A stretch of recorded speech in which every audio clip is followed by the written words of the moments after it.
If you've been going around the good old internet looking for the right podcast to fulfill your New York Yankees needs, well, I'll be the first to deliver the good news to you. You have found it. Here on Yapping Yankees with me, your host, Mike Scudero, you and I will be discussing the latest news, takes, and talk throughout the entire Yankee universe. Oh, and there may be some ranting on my behalf. Yeah. Anyway, what do you say we get to it? Let's get to yapping! Well, hello there, my fellow Yankee fans, and welcome to episode 273 of the Yapping Yankees podcast. As always, I am your host, Mike Scudero, your friendly neighborhood Yankee yapper with the best yap in all the land here on January 25th, 2026, with yet another extra large order of the Yappuccino for you. Thank you. Another lesson in fluent Yankee Japanese here on the 25th day of January. How's everybody doing today? What a day it is. Wow, what a weekend it's been. Just had my engagement party last night with my lovely fiancée, Victoria. Give me a hell yeah! Yay! This is where the fun begins. Everybody's happy. Yeah, it was a lovely party. It was awesome last night and got it in just in the nick of time. And what do I mean by that? Because today we had a massive snowstorm. Oh no! Yeah, absolute ass. All I know is that we don't have these problems in the summer when we have to go outside and use physical labor in order to just get our cars out of the driveway. That's all I know. More on why the winter is by far the worst season on another episode, another time maybe. Just an entirely other story in itself. I could do an entire episode on how much the winter sucks. But anyway, that's not why we're here today. So, got to get through that tomorrow because the storm is still ongoing a little bit, and then we're getting another inch or so tomorrow. I think outside right now, it looks like there's been about 8 or 9 inches or so, something like that. So nothing crazy. I am off from work tomorrow. Most people seem to be. So it's not like the end of the world out there. We've definitely had much worse storms than this, for sure. But biggest one we've had in a long time, that's for sure. Especially the last bunch of winters in the last decade or so, since like 2016 or 17, something like that. I think they said something about the sixes. It happening every 10 years on the sixes, like 1996, 2006, 2016, and now 2026 having the biggest storm we've seen in some time in the winter. So that's interesting. Not fun, but interesting, I guess. So just getting through this.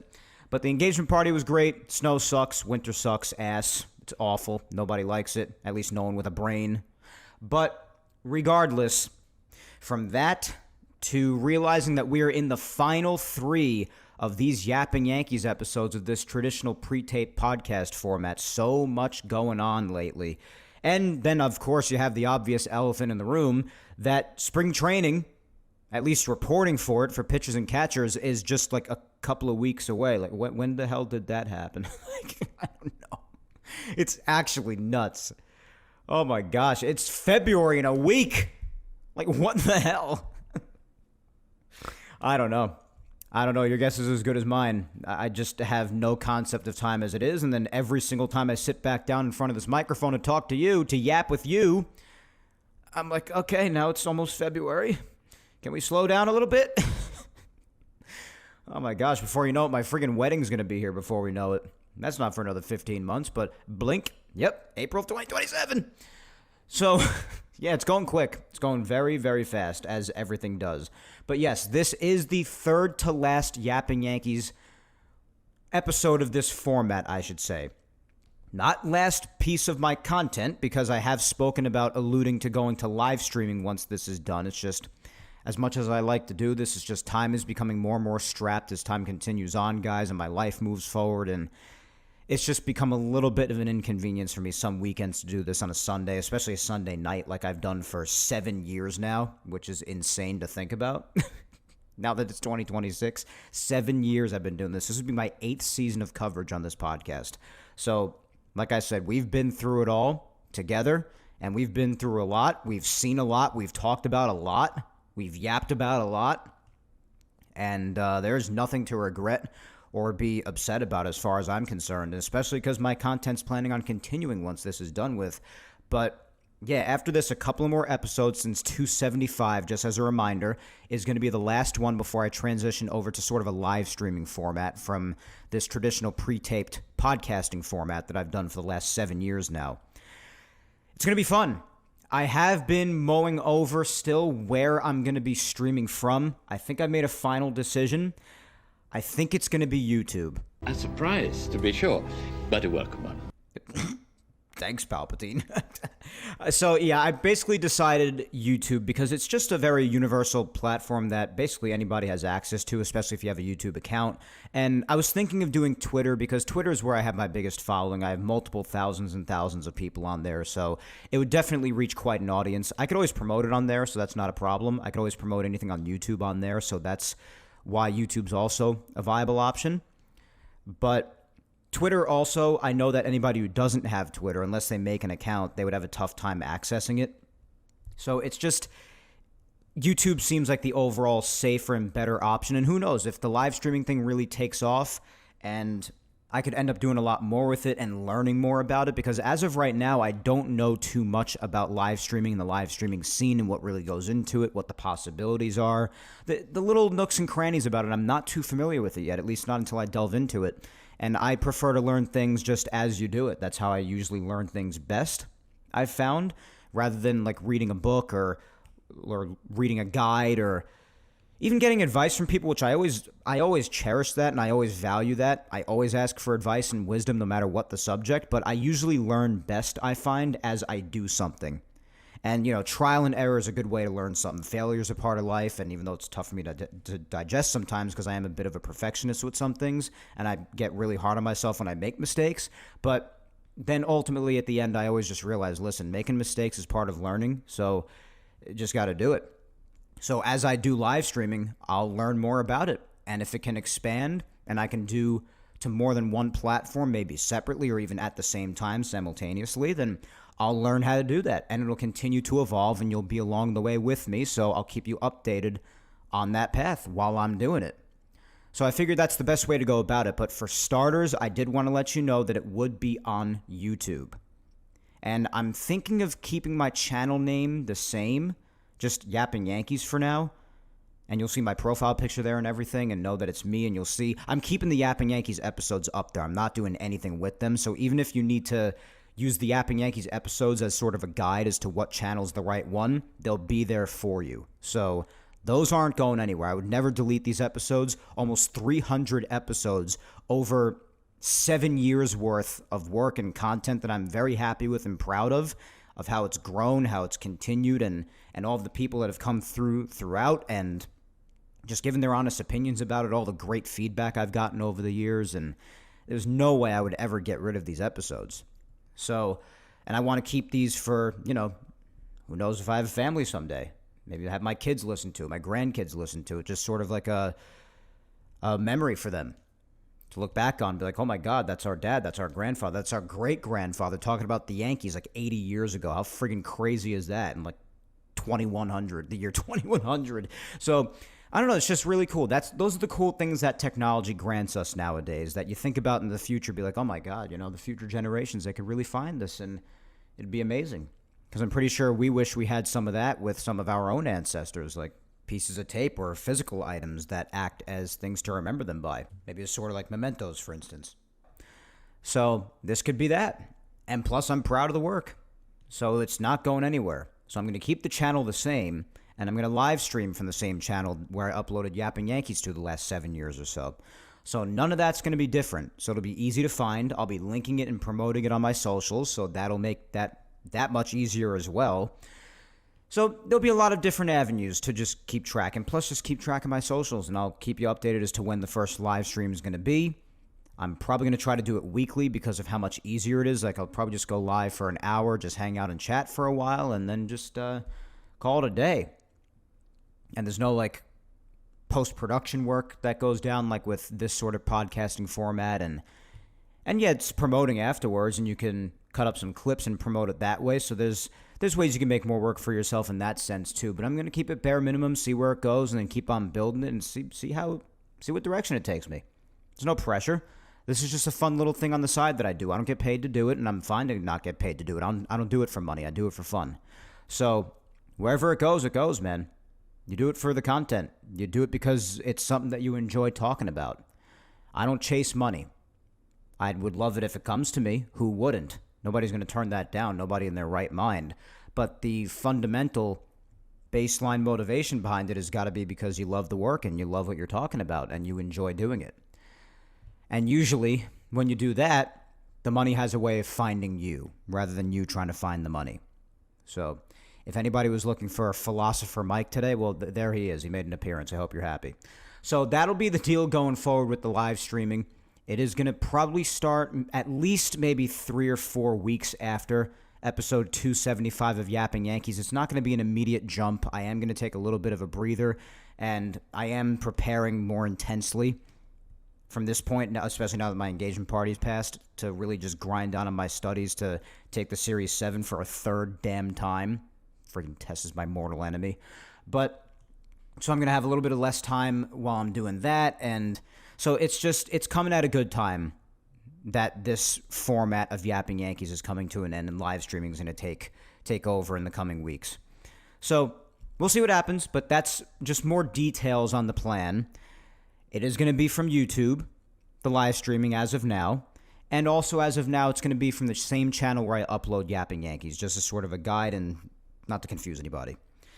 So that's the latest on that, and that's really, I think that's the last really to talk about with. There's not really much else to update on when it comes to the live streaming and what's going to happen. Just a matter of specifically when the first live stream is going to be, and then I'll be updating you from there in real time.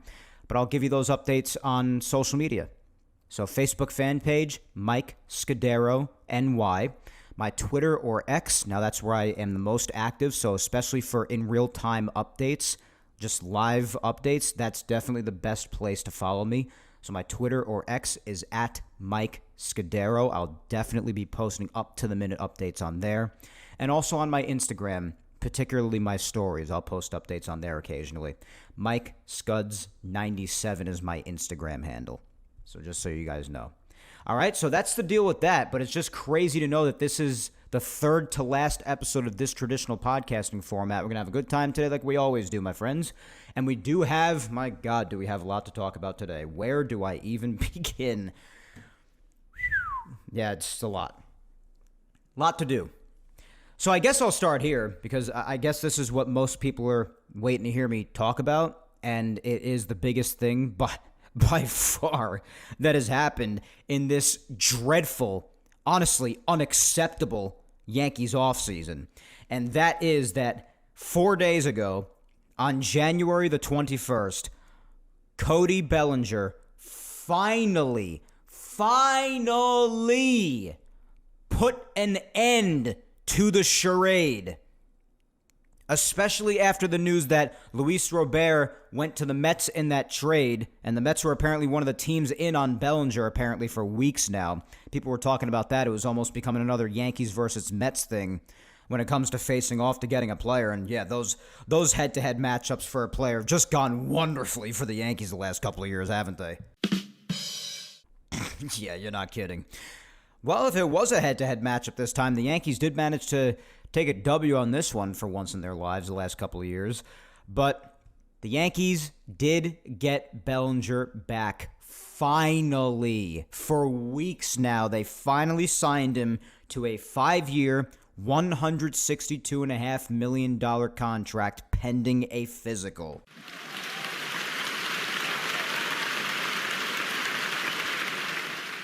Took them long enough, my God. And you know the last couple of episodes when I have sounded off on this, whether it comes to the Yankees' lack of action this winter or how much I can't stand Scott Boras and how it would be in both of their best interests to honestly just wrap this up. But then you had pressure around the rest of the league with the rest of the players getting signed to the absurd contracts that they've been signed to, which undoubtedly does have an impact on certain other players' markets, inevitably. I mean, it is just absurd. And we'll get to some of the other things that I'm talking about, referencing there with other players around Major League Baseball, some of the other tomfoolery that's gone down with certain contracts the last couple of weeks. But I want to hit on Cody first because the title of the show is Yapping Yankees after all, and this is by far the biggest thing the Yankees have done and probably will do with this miserable freaking offseason. So definitely got to hit on this first and foremost. But yes, 5 years, $162.5 million, guys. If you ask me, and that did come in right around the number that reports were saying that the Yankees weren't budging from, both years and money-wise. I got to be honest, this is, as I've said on the last episode, I said it a bunch of times. I even thought that if they came in around 5 years, 150, that some might even argue that that is a very generous contract for Cody, and I'd have a tough time debating that, to be honest. He's a nice ball player. Nobody's debating that. Had a great season last year. He's good for the lineup. He fit right in with the Yankees like a corner puzzle piece going right into the corner of a puzzle. Beautiful. No difficulty whatsoever. Versatile defender and great at basically all of them at that. A little worse at first base, but basically any outfield position, and he's money. I mean, great fit. I mean, I think that's why so many of us were disgusted that it even took this long, to be honest. But since it came in even a smidgen higher than those original numbers, I got to be honest with you. Again, to stay consistent, and because it's truly my opinion, it was more than generous, if you ask me. 5 years, 162.5. If we're being really honest, and yes, I know, again, external factors around Major League Baseball do inevitably affect other players' contracts and how they negotiate. I'm well aware of how the system works. If we're being like 100% straight up honest with each other, guys, I even think that that's very generous for Cody. I'm not even really sure he's truly worth that much. I don't think any of the players, what they've gotten signed recently, are anywhere worth what they got. It's just the preposterous nature of modern day contracts in 2025 into 2026. It's ridiculous. And this is another one of them. But listen, I'm glad he's back. I do not sympathize with the Yankees and how unfair it is that people are suggesting that they made a profit, like Hal Steinbrenner's bitching about earlier on in the offseason. And you're not going to hear me playing a small violin for these friggin' guys, okay? I've made that more than clear. But very generous contract still, man. I mean, especially, if you consider how this was dragged the hell out. My God. It's, again, like I said, it's February in a week. The drama. My God. It was ridiculous. And then also, I didn't even mention this part. You've got the opt-outs after years 2 and 3, by the way, with the $20 million signing bonus. So, you know what? More than generous. Whatever. In the next couple of years, the Yankees are going to have a decent amount of money coming off the books anyway. From Stanton, who has the option on his contract for 28 that I'd be shocked to within an inch of my life if it's picked up. So basically after next year, which is probably going to be a lockout year anyway, he's off the books. You got a bunch of guys coming off the books. So, you're paying DJ LeMahieu this year to not play, too. That's going to be ending very shortly. So, in the next couple of years, we're going to have some alleviation of that, Rodon has a couple more years left, and that's really it. So, things are going to be coming off a little bit more. So, especially in that sense, nobody's playing a violin for them. But I'm just glad he's back. They had to do something. If we're being really honest, and again, this is a part of me staying consistent because I've said this for weeks. This is nothing new that I'm about to say. It's a shame that it took this long because this was bare minimum requirement for the Yankees this winter. Bare minimum, guys. I really wish it got done sooner because the Yankees had a lot more to attend to in my mind that really could have helped a team that got embarrassingly bounced once again, like they've had the tendency to do for the better part of the last half-decade plus in the playoffs. Which I know, even by their verbiage, that's really all they care about making. Whatever happens after that, it's a crapshoot. It's whatever. Even the teams that went all the way, or close to all the way, Dodgers, Blue Jays, they made their signings, they made their improvements and got even better. The Blue Jays lost out too. They didn't get Tucker. They lost Bichette. So, but they signed Cease. They made their improvements in certain areas as well. Look at the Dodgers, everything they did. They've just won the World Series. Look what they continue to do. And I know how people feel about them and all the discussions surrounding them. I know all of it. I've hit on all of it, and I will hit on more of it today, as exhausting as that is. But that's the point. Even those who finished on top and won, let alone those who came up short, even if they were very close, they worked their asses off and made moves to improve. Before this, Bellinger returning finally within a week and a half of it being February, the Yankees had traded for Ryan Weathers. That's basically it. Anything else you want to cite that they have done was addition by subtraction, and that is it. Yes, maybe they have their benefits to the team. Maybe certain guys not being around anymore benefits the roster. I'm not debating that. All I'm debating is that there have been very, very few, really none other than Ryan Weathers, to be honest with you, external additions that I feel really could have helped a team that came up short yet again in certain areas that I feel they could upgrade in. That's all I'm saying. The vast majority of this team is still the same as the second half 25 Yankees. Now, a lot of people are busy mentioning to me on Twitter. I had a lot of debates with people in the last week after Cody came back. Because while I gave the Yankees credit for officially securing him and getting it done and sticking to their guns too because they chose not to bid against themselves, sometimes that notion has bitten them in the ass. Sometimes it has worked out. This was one of the times where it worked out. They bet on the fact that Cody wasn't going to get anything better anywhere else and that he loved it enough here to return. And they won that bet. And good on them for that. I give them their credit. They deserve it. I always give credit where credit is due. But in the same breath, it was a return, not an external add. He was here last year already. That doesn't mean there shouldn't be any credit or any happiness. Of course I'm happy Cody's back. Hell, he had a better season than a lot of the guys who are going to be making more money than even Aaron Judge next year. Again, we'll get to it in a minute. But anyway, had a lot of debates with people because I put out a very, very harsh tweet not too long after the news. While I was happy, I basically went out and called the offseason still to be an F. Especially if nothing else is done besides bringing Cody back. Most people agreed with me. But of course, there were a scant few out there, like there always are. You're never going to get anybody, or I should say everybody, to universally agree with you on just about anything. It's very challenging to do that. So it is expected. But I basically said it's an F. And you know what, guys? I'm sticking to that today, regardless of how many people may like that or not like that. Right now, it is an F this offseason still. Now, would I be willing to change it to, a D- just to make some really, really intense Yankee shills happier? Yeah, fine, whatever. If you want to hear what my absolute ceiling would be right now, it's a D or a D-.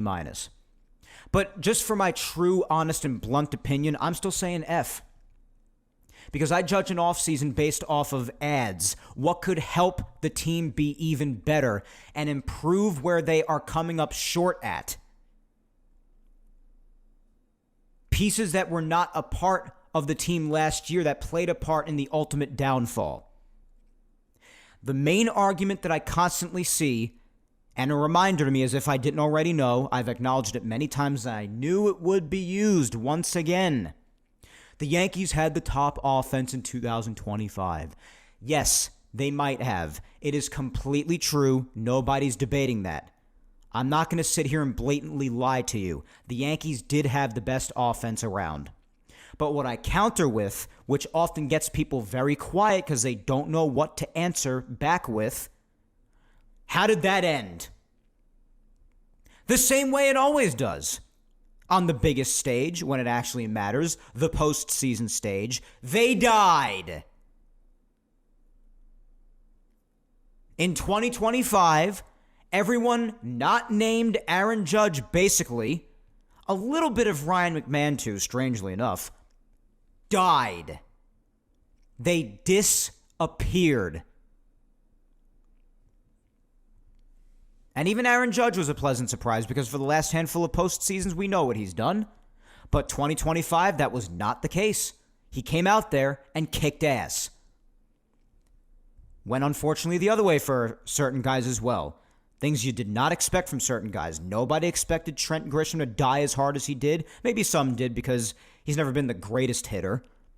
But he did have a crazy outlier season that ended just, I don't know, a couple of weeks before that. A week or so before that. So I think people expected that to carry into the postseason. We're really looking forward to seeing what he would do after that regular season. So there's that. Cody died. Jazz died. The biggest head scratcher was Giancarlo Stanton, who has always been a fantastic October performer, particularly with the Yankees. He died. And a few of the other regulars who are usually just awful at hitting for the most part. Austin Wells, Anthony Volpe, especially not being able to stop striking out. You know, the usuals. Sucked. So, again, like always, they died. So that's my point. There were additions that I've been very vocal about all winter, so I don't feel like repeating myself, but I feel like for these people I almost have to. Just to get my friggin' point across again, so there's no misunderstandings. There are a lot of pieces that I wanted the Yankees to get quite badly. I would have liked for them to get Okamoto. He was my number one desire this offseason for the Yankees to get. They just let him go, no less to a division rival. He's making $15 million this year. He could have played a nice third base, putting bat to ball, some nice pop, and he would have been a right-handed hitter, which the Yankees always talk up and down about how they need more of. Well, you would have had that for third base, and you would have had a third baseman who could actually hit. Yes, I'm not trying to minimize Ryan McMahon's terrific glove. His defense, it's second to none. The only one that's basically better than him is Ke'Bryan Hayes at third base. That's basically it from a defensive standpoint. But Okamoto could have played there or first. He would have given you nice defense, and he would have given you better offense. Objectively, even if there's a bit of a rougher adjustment from Japan to here, I could almost guarantee your ass it would have been better than Ryan McMahon at the plate. And he would have been a right-handed hitter. And guess what? Even if you want to take it from a financial standpoint, he would be a few $1 million cheaper than McMahon too for better offense. So what argument do you have to debunk that, my friends? Other than he has no experience. Anybody is a question nowadays in today's baseball. I know that international prospects are even more so. Some could translate very roughly. And I think certain contracts like Yoshida and others recently brought the Japanese market back down to earth because Okamoto's contract was not outrageous by any means. Murakami's was not outrageous by any means, even more so, just a couple of years on sort of a prove-it sort of thing with the White Sox. So that brought things back down to earth. I do agree that it's not as outrageous as Yamamoto's contract, for instance. I would use Ohtani, but he's sort of his own animal, as we know. He's in a league of his own. So I would have really liked him here. I would have liked that. And the reply from everybody is, oh, they had the top offense. They don't need any more help. Well, I'm thinking about the playoffs, bro. Does anybody think about that anymore? Or does everybody just talk about the regular season and winning the division? I understand that there's a way to get to the playoffs. That's a part of the step to have a successful regular season, and you most notably want to win the division. That's the goal, first and foremost. I understand that. But the overall goal that should be first and foremost mentioned is we're going out there to win a friggin' title. I have no doubt that the Yankees will probably have a fine regular season. They'll probably win about 90-plus games again. Sure, whatever. That's fine. I'm not denying that. I'm thinking about after. Because as much potential as there is for someone to downturn coming to this country or coming to this team if they're already in this country and just played for somebody else, there's also potential for the other way. Everybody always accuses me of being a glass half empty when it comes to being real about the Yankees. Meanwhile, they turn into glass half empty when talking about the awesome potential of these Japanese players, like Okamoto. All of a sudden, I'm not the negative one anymore, am I? Not negative and toxic. Yeah, I'm still pissed off about Okamoto. Because not only do I think he would have been a fine fit here, but he's on a division rival. Yeah, that ticks me off still. And even though, yeah, I've said all offseason that I think the starting rotation is of least concern when talking about all the other aspects of the team, whether it's the offense, the rotation, the bullpen, I think the rotation's the least concerning, especially once you get Cole and Rodon back. Absolutely. I don't think Imai would have been a terrible get. I know how much money the Yankees already have invested in the starting rotation. I'm aware of that. I think he would have been a nice get. I think Peralta would have been a nice get. I didn't care much for Mackenzie Gore, who's also off the board, along with Peralta, who we'll get to in a second. But people are still talking about Joe Ryan from the Twins. Yeah, fine. I mean, I guess I'd be okay with that. But, you know, regardless, nothing's been done yet, and it is almost February. I have people trying to explain to me like I'm some sort of a toddler that, oh, there's still time left. You know, things still happen in spring training. Well, they don't happen too often then. This is the offseason. I'm talking about the offseason. Once spring training begins, we're in spring training time. So when I'm grading the offseason, which is a couple of weeks away from being over, and yes, it's still a couple of weeks. Things could happen. I know that. But we are a week away from February. I'm not talking as if we're still in November and I'm just an impatient piece of crap. It's February in a week. Let's stop pretending like it's not. And there are guys who have flown off the board one by one in the last couple of weeks, couple of months, that I think would have fit nicely here. I could be wrong. Of course I could be. I'm not saying I definitely would have been right about them being nice fits here. But God forbid you go out and try.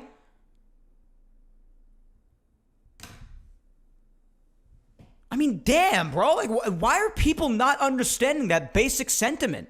I want what's best for this team. I'm tired of them getting embarrassingly bounced in the playoffs.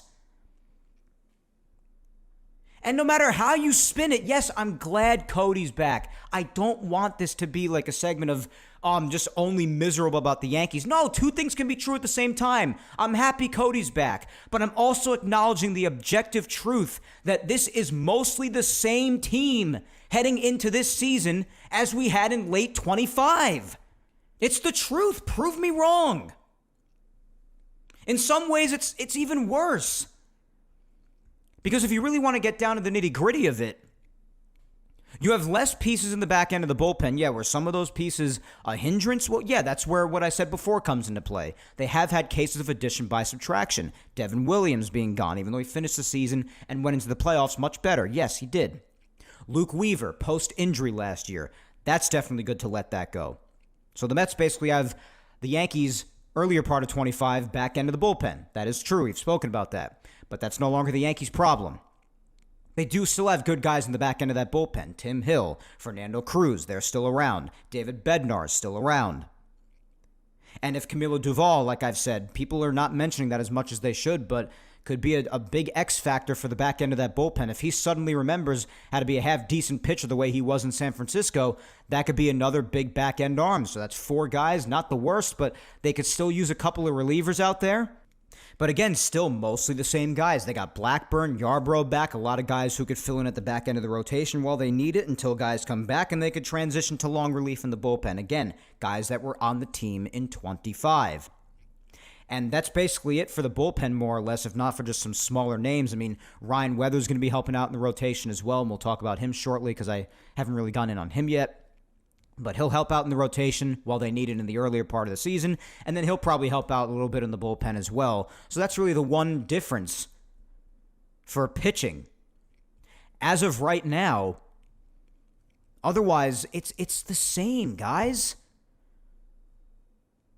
And again, in the rotation, for the earlier part, which is what I said, like certain guys would have been a nice get on the market, even though it's the one I'm least concerned about for when it is at full strength, because it'll be really good. That is granted if Garrett Cole comes back as the Cole that we know, which is never a guarantee. He's in his mid-30s coming back from Tommy John. I'm just being real here. I have my concerns with certain arms like that. That's just being realistic. So if you don't like it, then try to get a little bit of a grip on reality here. I'm just being real.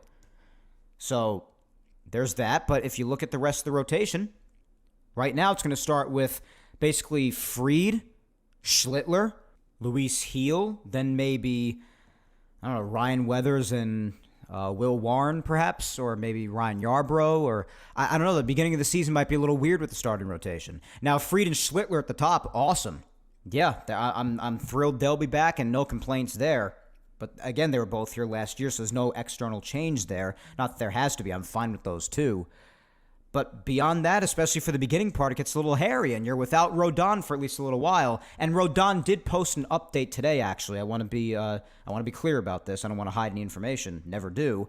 But he did come out saying that his recovery after his offseason struggles with his arm, that he's actually like going really well. Like recovery's going awesome, and he's actually hoping to get some spring training outings in. So maybe it'll be even less time missed than the previously reported about a month or so, first month of the season. So we'll keep posting on that. Maybe they'll just keep getting better and better, hopefully, and Rodon won't miss that much time. But if he does, if he still is out for the first month or so, you'll be even without him. So if Fried's not really on the money, then, and Schlittler I believe in, but again, he only had a handful of starts really and did amazing in the playoffs, no doubt. But he's still new. I mean, so I hope he can pick up where he left off. Chances are he could because he's that talented.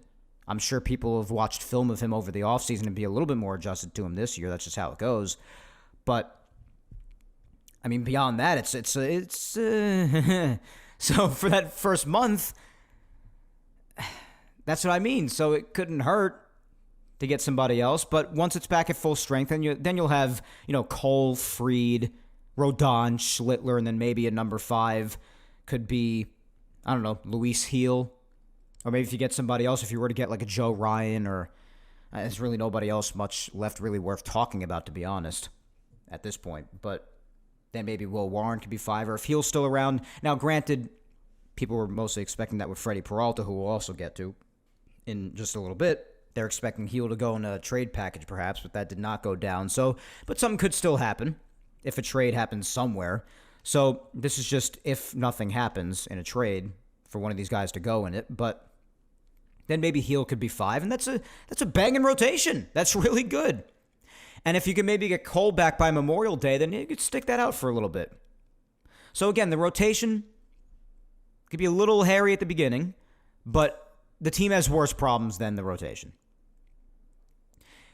The lineup is where and people don't really understand this. I don't know why they don't understand it. I really don't, because it's pretty self-explanatory to me, but the lineup is actually where a great deal of my concern, outside of Aaron Judge, really takes place. And that's why I think someone beyond brand new and interesting and someone who has really good potential, a fantastic player overseas, I think it could have been an interesting ad. But I was especially looking at the projected lineup now that Cody's back, and I'm just not comfortable. I'm not comfortable at all. To be honest, after the 5-hitter, this lineup falls off Mount Everest. You thought I was going to say a cliff? No, that's not steep enough. And yeah, things could happen at the deadline. Sure, I hope they do, especially if they're struggling come that time. But I mean, bro, I'm not comfortable with it. Like, I'm not. Because first of all, you have Trent. I love Trent. How much of a freaking fanboy was I for him last regular season? Not off. Listen to me, off season. So friggin' wired here. But last season, I was a big fan of his. I have been for a while. I like Trent. I think he's a very interesting player, interesting guy. I think he's got a lot of talent. I think he had a bit of a hiccup last year defensively. If you look at his stats, he definitely took a bit of a dip, so I think that'll get a little better this year. I'd be willing to attribute that to a fluke because it's basically never happened in his career all that much, if at all. But I'm sure he'll lock back in this year, especially since the Yankees, I mean, they gave him a very, very generous, I mean, that was the number for the qualifying offers, but it's still a nice amount of money this year.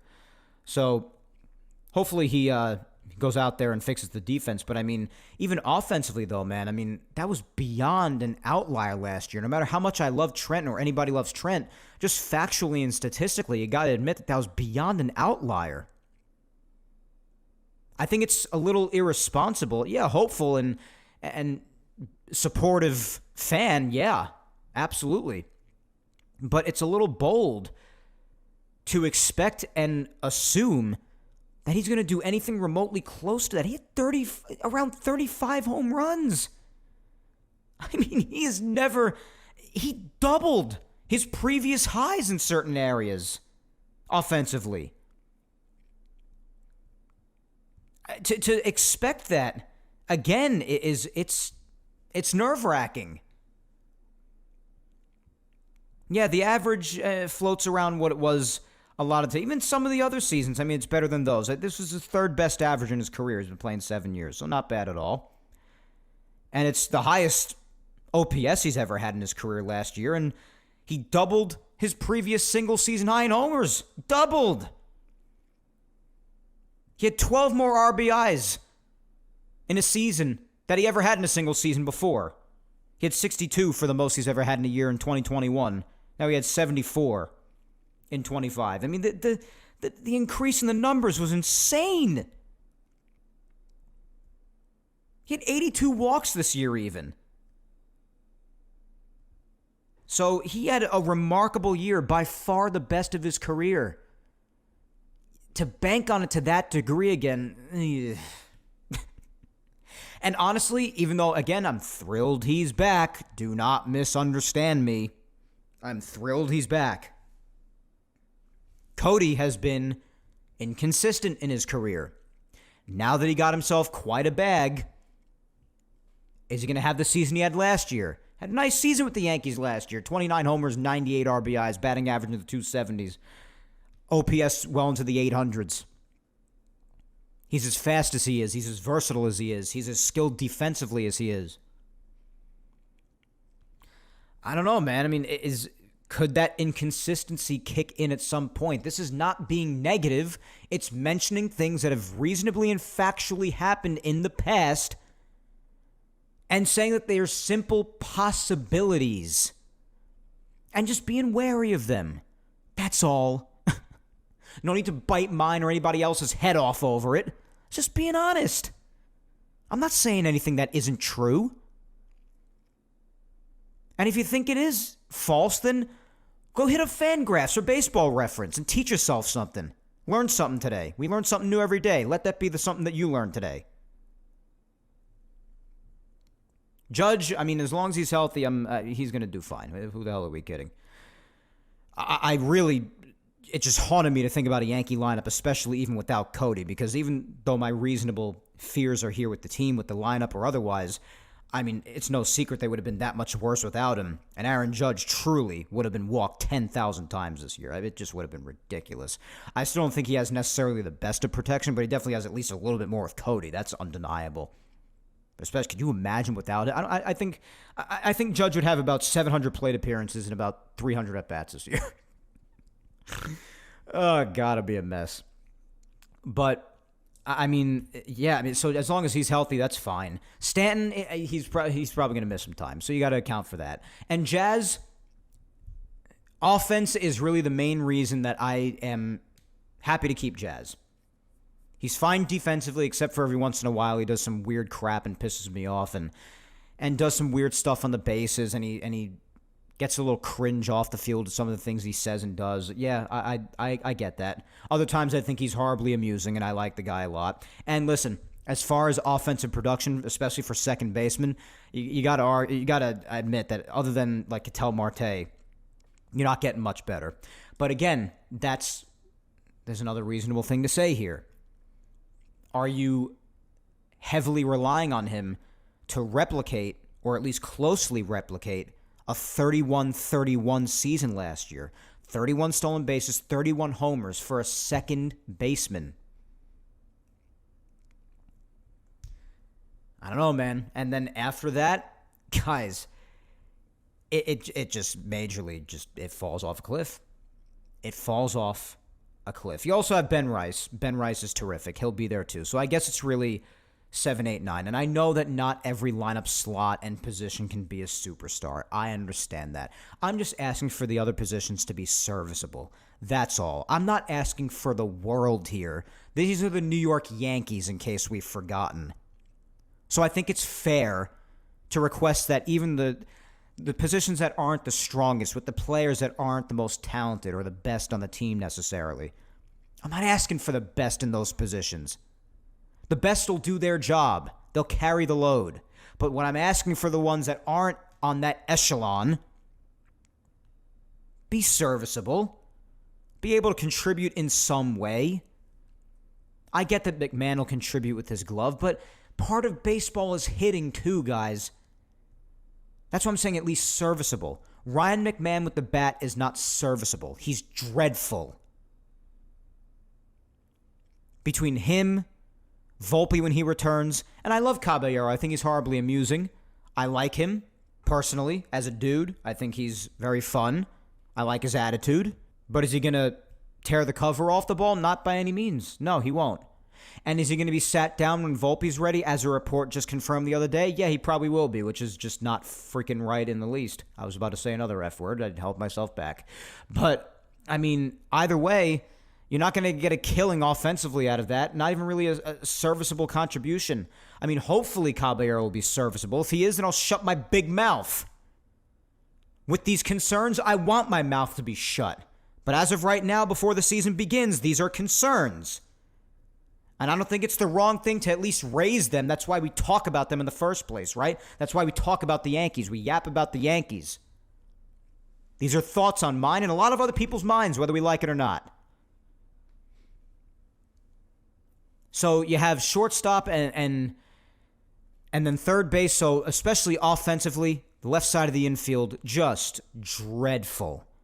As it has been for a while now. Defensively, it's going to be pretty freaking good. And that does have value. Absolutely. Nobody's crapping on that. Nobody's minimizing that. Offensively, though, how about catcher? Austin Wells. Listen, I know a lot of people like Wells. I haven't been able to quite figure it out yet, but I know a lot of people like Wells. Do I admit that his defense improved? Yes, I do. I admit that, okay? But the fact of the matter is that when it comes to his offense, yeah, he might have a game every once in a while where he'll show some power and hit a homer. And every once in a blue moon, occasionally, like when the planets align, he'll come through in a big situation. But, I mean, there's the age-old expression that even a blind squirrel will find a nut. I mean, it's just part of it. A broken clock still strikes right twice a day, right? I mean, when this guy goes through his stretches where, I mean, he can't hit a ball. He cannot hit a ball. It's so bad, and it's so hard to watch. And not only is it just hard to watch, and it's just a really rough stretch, but his approaches. I mean, even in the playoffs, that one pitch at bat and that huge spot in the Blue Jays, like, bro, it's just awful. Like the first pitch swinging, and they always teach aggression. Listen, I guess that's fine. That calls for aggression. Some situations call for aggression, but not every single one. How about instead of teaching these guys that every play warrants aggression, just to be smart with every play? Because some plays weren't being relaxed and just going back to the fundamentals and making sure that you do the simple things and the little things right. You don't always have to bum rush a ball or be like a psychopath in a certain play. No, aggression's not always the answer.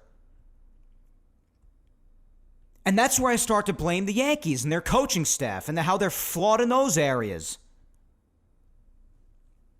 Because some of the things that they always say that they teach some of these kids, I don't agree with those. And that's their fault. But that's another thing that I hear constantly with Wells and Volpe, and whenever they make these bad mistakes or go through these horrible stretches, talk about, I'm just going out there and trying to be aggressive, being aggressive. It's like a freaking broken record. I'm going to be aggressive and put my head through a wall. How about that? Be smart. Try that. So yeah, it's the bottom of the lineup mainly, man. I mean, listen, I just wish it was serviceable, but I don't expect it to be. The last 3 or 4 hitters, it's going to be rough. But even beyond that, Even beyond that, like I said, and then you have the guys in the top 5. A lot of guys had impressive outlier seasons. You give them their credit, you had fun with it, and you remember it forever, fondly. But then you reasonably think, like, could you expect half of that in 26? Like, it's a question. I'm not saying it's definitely not going to happen, but it's a question. And really, from top to bottom, that lineup is exactly the same as the second half Yankees that died in the playoffs. That's my point. I wasn't asking for the world offensively. I'm not even saying he would have given the world all on his own. I'm just saying it would have been a very interesting ad and would have checked a lot of boxes. Kazuma Okamoto, I'm going to have my eyes on him all year with the Blue Jays in 26. You best believe it. You bet your ass. Would have been a guy that the U.S. isn't familiar yet, so he really could have taken things by storm, at least at the beginning. He's a veteran, which, I mean, a lot of concerns that people might have had with Murakami wouldn't have been the case with him. He's older, more experienced. You wouldn't have had to sign him for as long, just a 4-year deal like you did with the Blue Jays, something short like that. Not too much money each year, AAV, only about 15. Would have been a right-handed hitter, which everybody's always talking about. Bat to ball with some pop. Plays third and first in the infield, just in case you happen to need help at either one, and very well at that. Probably better defensively than Murakami, I would say. And he would have been cheaper, at least for 2026, than Ryan McMahon, who's not going to give you basically any offense. At times he will, again, because, blind squirrel finds a nut concept. It happens. And you give credit when it happens. But even Okamoto with a brutal United States adjustment, I'd be willing to bet that it's still better offensively than McMahon. I would. And in that case, I would have just probably had Okamoto play first base. Even though it's definitely better at third, but I would have just worked with it. You work with the guys. You work with them.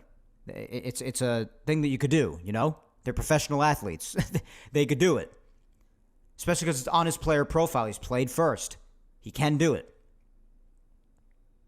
So everybody's talking about like Ben Rice learning to play first better and better. Why can't Okamoto? So you have him there. And even though Ben Rice wouldn't be strong at catcher, teach him. Keep working with him. I'm well aware it's something that they would never do. I'm well aware that a lot of fans aren't comfortable with that. And I'm well aware that this would sit Ryan McMahon pretty much. But you know what? I'm trying to get Austin Wells out of this lineup, to be quite frank with you. And I know that a guy making almost $20 million in McMahon to not hit, it's tough to sit someone making that much money. I get that, but I'm just trying to do what's best for the team here. That's really all. And yeah, there's a question when they did it, but look at Bichette with the Mets, and we'll get to that shortly too. He's going to be playing a position he's never played before. They seem to be willing to take on a risk. Sometimes risks bring about great things. I don't know. Just a concept here. But then if you have Okamoto playing first, then you could still get Ryan McMahon playing third. But I'd play him at first, and then someone's got to sit down at that point. If he played third, then McMahon would be gone. If he played first, then Wells could be gone if you have Rice at catcher. But then if you still want Wells at catcher, then Rice sits, and I don't want that. Either way, I want Rice in that lineup either way, because he's only going to get better in my opinion, and a lot of other people's opinions, rightfully so, because he is developing very nicely. I'm just trying to get, since Volpe's not going to ever be put anywhere, because the Yankees will never learn their lesson with just how bad of a baseball player he is. But I'm trying to do something else for the other ones in the lineup who I feel could be easily replaced and do better for the lineup for this team. Trying to get creative here. And in that case, Jazz could stay at second. They keep running Volpe out there for the rest of time if they want at shortstop. So, or they could put Caballero out there. It's up to them. But I would do some fiddling around if Okamoto was on this team. But nonetheless, since they didn't do anything other than get Bellinger back with the lineup, then with the offense, unless anything else is done, which I doubt it because they seem to just be riding on the fact that they had the best offense in baseball last year, so getting Cody back is fine. Okay. All right. Now, to a certain degree, do I think it is sort of a moot point? Because I've said, and I still think the Dodgers are winning anyway. Yeah, you could make that argument. So I guess it is a moot point either way. But I'm just still trying to say that still shouldn't be an excuse for a team to not put their best foot forward. And this really was the first Japanese market here this offseason in a while where they just didn't unconditionally go to the West Coast. I mean, you have Imai, he's with Houston. You have Murakami, he's with Chicago. And you have Okamoto, and he's in Toronto. That's middle of the country or east. So that was nice. And the Yankees couldn't even take advantage of that. So that's just great. That was really the market that I was on. And then you have other guys like Freddie Peralta, and Bichette was available, and Tucker was available, and Mackenzie Gore, who I wasn't really ever that big on. I'm surprised at the package that went for him, to be honest. But, I mean, yeah, you have plenty of other guys that were on the market that the Yankees, again, just balked at. They might have checked in.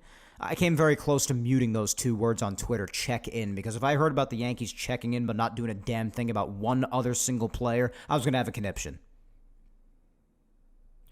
So they just let all of these guys go. And speaking of Peralta, I guess that's a good transition from this. I mean, right after the Cody news, ironically enough, that was when Freddie Peralta from the Brewers, and he was heavily rumored with the Yankees for months now. I mean, how many months have we heard that, Heel was going to go in this trade, and maybe Warren would accompany, or maybe Elmer Rodriguez-Cruz would go in the trade, or another young kid, Ben Hess or somebody else. Like any of the names that were being thrown out there that could be in a potential Freddie Peralta Brewers trade. And then right after the Cody news, same day, Freddie Peralta, talks intensifying with the Mets, traded to the Mets. And it was after that I really went on Twitter and said that the offseason's just an F. It's an F. Because again, while the rotation was the point that I am least concerned in still to this day, would have been a nice ad. Would have made it even more cracked out than it already is. And it would have even more so accounted for God forbid, is Cole back and not the same pitcher? And even if he is the same pitcher, people seem to forget that their main argument was, Cole will be back this year. That's why it's also different. Right now, guys, he's not coming back until, according to reports at least, June. That's almost halfway through the season. So starting this season, that was my argument. To start for at least the first month of 26, this team is massively the same, or maybe even missing some names, i.e. Rodon. So that was my point. And Peralta would have been a really nice ad, especially for that starting point of the season, where they were down a couple arms. That's all I was saying. And then even when it is full strength, could you imagine a rotation where, like, Schlittler is your number 5? Like, damn, bro. Like, Cole, Fried, Peralta, Rodon, Schlittler? Holy OP. Like, my God. Be out of control. And I know some people want to mention Peralta isn't as great as everybody thinks he is. He has his flaws. Sure he does. My God, would you have not liked getting him, though? I know for some people it probably would have depended on the package, but damn, man.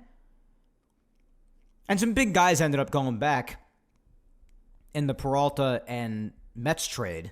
Like, the Mets had to part ways with a couple of really high-up prospects, Jet Williams and Brandon Sproat. Like, that's a couple of their top 5s, I believe. And the Yankees may not have had those kind of guys that they were willing to part ways with, at least. They have guys in the likes of Spencer Jones and George Lombard and Jason Dominguez that they could part ways with. But, I mean, who are they not willing to part ways with here? I mean, it's so maybe one of them, but I don't know. And that's the thing. They do have pieces that they could have given. They have Jason Dominguez and Spencer Jones. I know how much they want to hang on to Lombard. You got to give something to get something, man. You have to. I'm sure it wasn't easy for the Mets to give up Jet Williams and Brandon Sproat.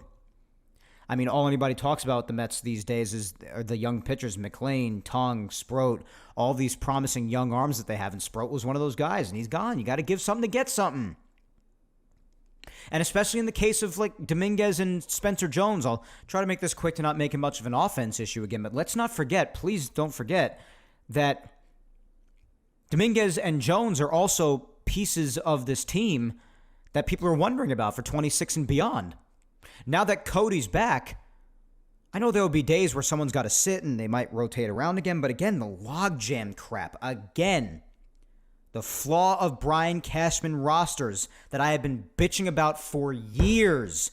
Logjamming in certain areas. And now, with Cody back, and it is a good problem to have, but not so good in the eyes of the prospects that you want to continue developing. You got an outfield logjam now. That's why with some of these guys, you could have been willing to part ways with them in a trade like this for the betterment of the team, or maybe you're saving them for another thing you're cooking up. I don't know. But where are these guys going to get regular playing time? Spencer's got no room to be called up and play significantly now. Cody, Trent, and Judge are out there. Will they need days off? Could somebody get injured? Yeah, absolutely. But is that the only time that some of these guys are going to get opportunities, when somebody's hurt or just by the luck of the draw? I know that's how things fall sometimes, but if Jason's getting that much of inconsistent playing time, if Jones is getting that much of inconsistent playing time, if they want to give them time in the major leagues, they're not going to develop the way that they need to. You'd be better off letting them go somewhere else. We've seen the Yankees do this before with prospects, holding them hostage, log jamming the roster so they don't get the time they need, at least consistently. Maybe when the season's over, like in Jason's case, he has a good amount of at-bats. You say, oh, listen, that was a good amount of at-bats. But how consistent was it? Over the long term. Maybe he had consistent playing times over the course of a month. Yeah, great. Maybe that's where a chunk of those at-bats came from. Good. What about the rest of the way? These are the things that people don't think about. You hold on to too many guys, you're going to logjam yourself. You're going to hinder these guys' progress in their development. It's like, where are they going to play now? You're already not big on Jason's defense. Is that going to inspire you to play him even less? Is you going to continue to hold him hostage?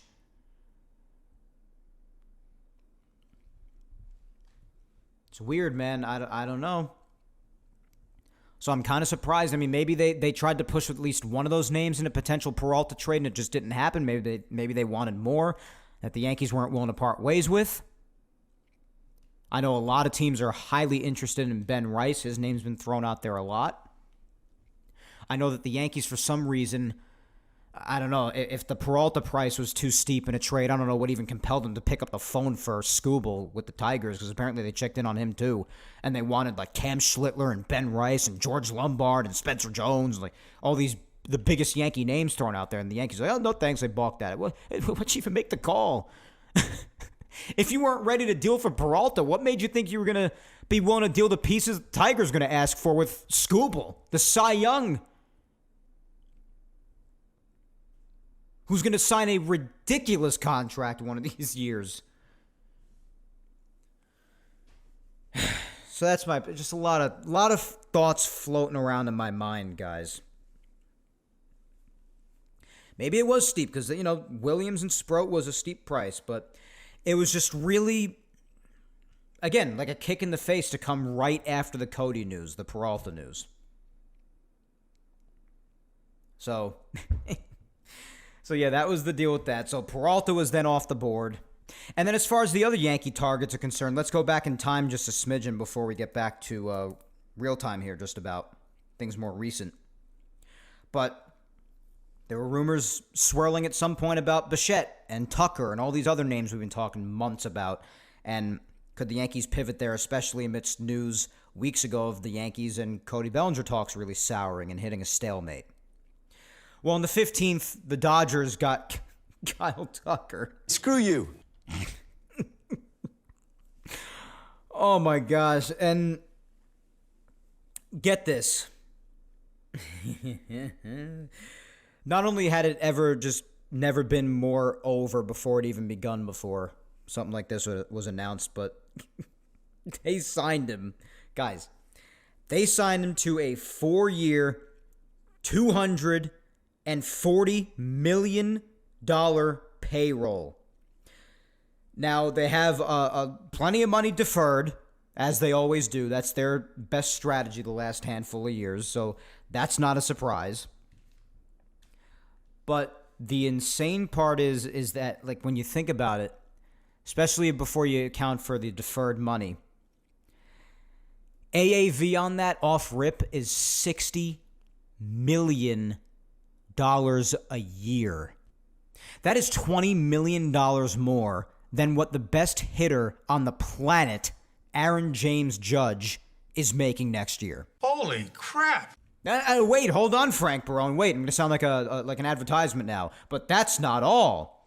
He's also got an opt-out after year 2 with the deferred money.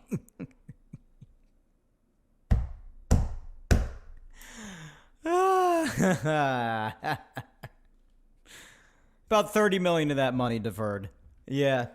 I'm losing my mind in case you weren't already able to tell. I mean, it's really also interesting to me because I'm looking at these contracts more recently. These players are really strongly prioritizing the AAV over the years, as opposed to back then. Like, take Robinson Cano, for example. I was thinking about this a few days ago. He was offered the 7 years, $175 million from the Yankees, if you remember, versus the 10 years, $240 million from the Mariners. Now, granted, it's not that big of a difference in the AAV. It's not that big, but the Yankees' AAV was slightly more. So if you're solely prioritizing AAV, I mean, who knows? Maybe this isn't the best example because it is very close still at the AAV. Plus, you're getting 3 more years and a bigger overall total. I understand that. But I'm just saying, it's still interesting. Like, the AAV, like, they'll go years shorter just for a little bit more AAV. That's the point I'm trying to make. So he had the 7 years, $175 from the Yankees versus the 10 years, $240 from the Mariners. But he went with the Mariners. And at the time, it was said that he was interested in more years. Back then, that was what the players would really seem to prioritize. Now you're hearing a lot of things about players that they're saying, oh, they'd be willing to get a shorter-term deal for more AAV. It wasn't really said as much back then. At least that's how kind of how I feel about it, based off how I remember things from like 10, 15 years ago. And ultimately, at the end of the day, regardless, this just not only further cements the fact that they're certifiably winning again in 2026, like I've said for weeks now, but also that we are absolutely not, by any chance, escaping a lockout next year now. There is literally no shot that we're escaping that. And you know what? Fine. Maybe that's what the sport needs, guys, because admittedly so, these contracts are... There's no word that exists in the English language to properly describe it. It's simply out of control, to put it very, very simply. It's out of control. Kyle Tucker, even if the money's deferred, about $30 million of it, whatever, what was reported, a $60 million a year AAV for Kyle Tucker. Listen, the guy's a nice ball player. Cody Bellinger had a better 2025 than him. He took a step back defensively. He took a step back offensively. Got a $60 million AAV. $60 million. 6-0. I mean, it is just insane. It is just embarrassing. Maybe to bring things back down to earth a little bit, maybe it's something that has to happen. I am not going to crap on the Dodgers, because while other small market teams may not feasibly be able to do that, listen, The Dodgers are a big market team. They're in California, and they became even bigger market for a reason. They have the resources. They have the capabilities. They want to continue winning. They're putting their best foot forward and making improvements here and there, despite the fact that they just repeated. I respect it. It's what the Yankees used to be. Everything has shifted. Everyone wants to go there. They sign the big guys. Even if it's completely irrationally, they do it.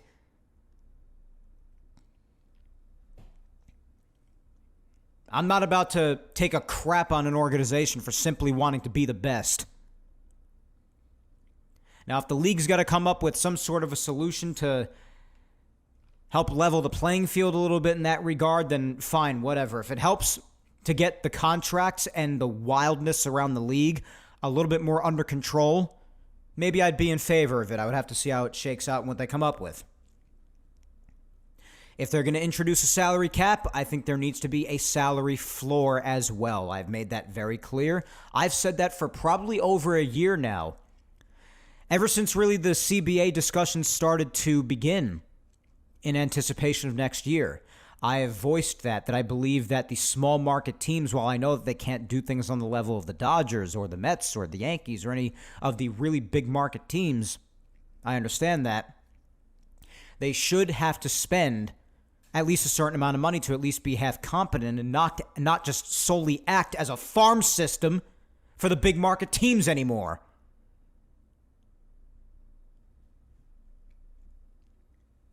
And again, like I said before, the money finds you. You field a half-decent product, the fans will be back. You'll make your money. So it should be on both ends. If anything, we'll see what they come up with. And I'll tell you whether or not I support it or what I agree with, what I don't agree with. But regardless, if it helps to bring contracts like what Tucker just got under control, then we got something to talk about. Utterly preposterous, that contract. And that's the way the league is. Again, I'm not faulting the Dodgers. They're doing what they got to do. But my God, is it out of control. And speaking out of control and lower years for more AAV contracts, how about what was with this now? With Bo Bichette.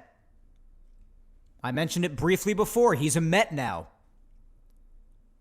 It's for 3 years, $126 million. Opt-outs after years 1 and 2. Now the opt-outs are even being given out. They're getting everything. This AAV on this contract, $42 million a year with 2 opt-outs on a 3-year deal. 3 years, that's it. It's going to go by like that. Snap of a finger. I guess he's going to play third, like I said before. Mets are taking a risk on that because they got Semi in there for second after the Nimmo trade earlier in the offseason. And God knows they're not moving Lindor anywhere. Got him at short. So third base, I guess. I mean, again, though, if you want to relate it to the Yankees, I mean, he was another guy on their radar. People were talking about what they would do because they got Jazz at second and McMahon at third, and they were confused about that. I mean, when it relates to the Yankees, unless the Yankees really believe that it would be a disaster to try him at third base, because obviously they have this sick fascination for Volpe at short too, and they just don't want to mess with shortstop. Definitely at least when he comes back at least. I mean, unless the Yankees really believed for a certain reason that there was a disaster to try, I mean, there's nothing that should have stopped them from experimenting here. I mean, Bichette's a great bat. And again, another right-handed hitter checks that box. Even if it doesn't work defensively, you're going to have a hell of a bat. I don't know. Whatever. Regardless, I don't want to... We know that the Yankees let all these guys pass. I don't want to spend the whole episode on it, but it's... I don't know. This one sort of hurt a little bit too because the rumors with him, especially after the announcement of the stalemate between Bellinger and the Yankees at the time, that it was really intensifying with Bichette, it's just like, oh my God, another one's gone, and to the crosstown rival. I mean, when you think about it, though, if you want to talk about some of the other things they've experimented with, I mean, with a number of different guys, they've experimented in far more nonsensical ways the Yankees have. Anybody remember IKF in left? Or in the outfield, just period? That's just one example of many. They've experimented in far more nonsensical ways. So who even trusts their judgment if they thought it would be a disaster with Bichette at third trying that out? Again, maybe it's because they just don't want to sit down McMahon after the money he's making. Sometimes that's a reason for some of these teams with some of these things. Who knows? But at the end of the day, who trusts their judgment really with a lot of these things, right? At least that's the way it is with me. Again, in this case, though, like I mentioned, high AAV for Bichette. Yeah, 42 a year.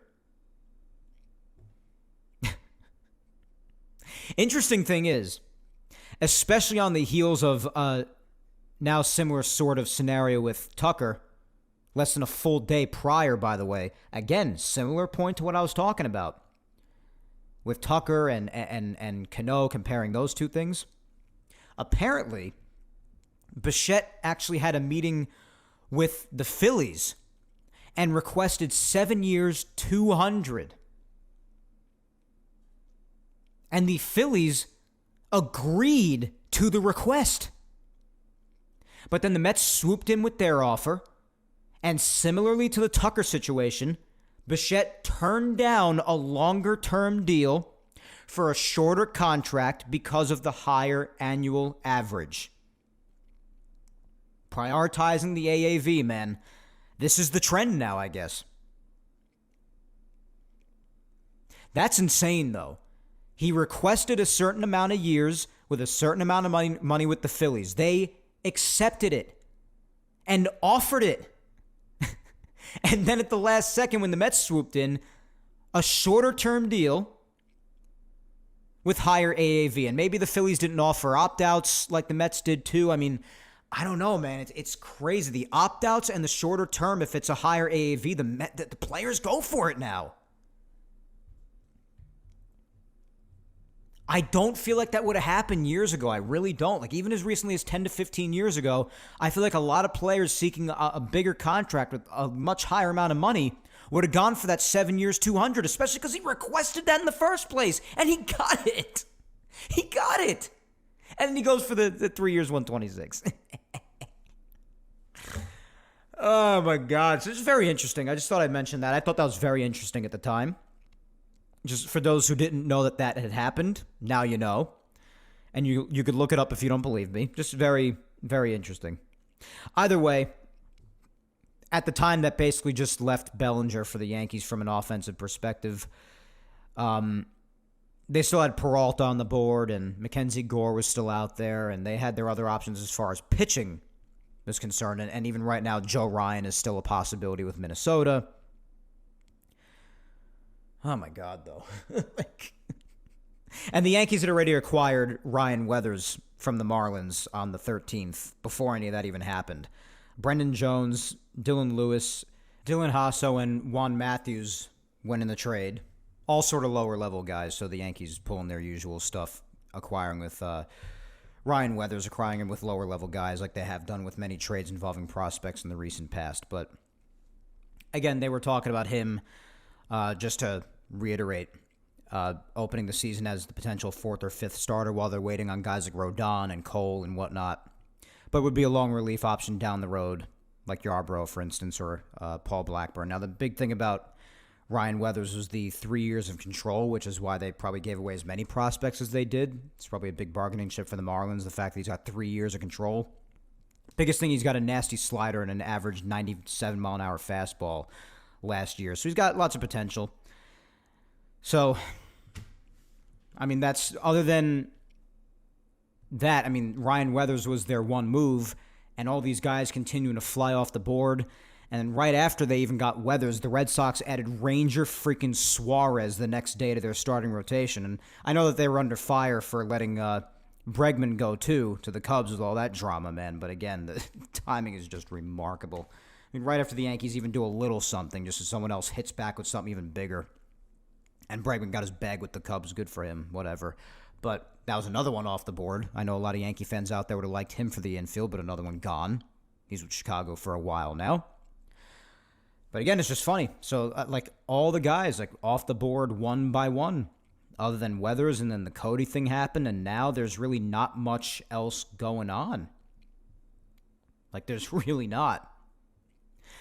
So, again, to recap pretty much, happy Cody's back, but I am not deluding myself like some Yankee fans are out there into thinking that this is the piece that they needed to go all the way this time or make an even deeper run than last time, because as far as I'm concerned, especially offensively, going into this season, this is the same team as at least the second half 2025 Yankees. It's the same team. The rotation's a little different for the worse going in, because now you're even missing Rodon, for instance, for at least a little bit of time potentially. But you have Schlittler too, so that sort of evens it out, and you had him for the second half, and you didn't have him for the vast majority of the season, particularly the first half last year. So there's that. I understand that, and that's valid. You didn't have Heel until August, and now Heel's starting the season fresh again. Again, you don't know if he's going to be dealt still in another trade somewhere. I doubt there's someone big enough left now, especially outside of Joe Ryan, to warrant dealing Heel. But, I mean, you never know. We'll see what happens. And now you're having him start from the top, so that's a plus, I guess. But listen, Heel can still be a little wild. Heel makes me nervous sometimes. He's got great stuff, but he could be a little wild, so I'm not putting all my eggs in his basket here. And everything else, what are you going to get me overhyped about Ryan Weathers and Ryan Yarbrough and Paul Blackburn? And listen, nice arms, especially Yarbrough and Weathers. I like Ryan Yarbrough, I do. And especially if he slides in as a potential fifth option until they get their arms back, I enjoy him. I respect him for being a softer tosser in this high velocity league. I really respect it, especially being as effective as he was as the back end guy when they needed him last year. But I mean, and Ryan Weathers, I read and watch the clips and I see he's got some nasty stuff, but I mean, is he the greatest pitcher statistically? No, he's not. I mean, people are making it seem like he's gonna shatter the Earth's core here in 2026. He might be fine, but he's not gonna. I don't think he's gonna do anything incredible. I hope I'm wrong, but I don't think he's gonna shatter the Earth's core at all. Pitch to a 2.5 ERA.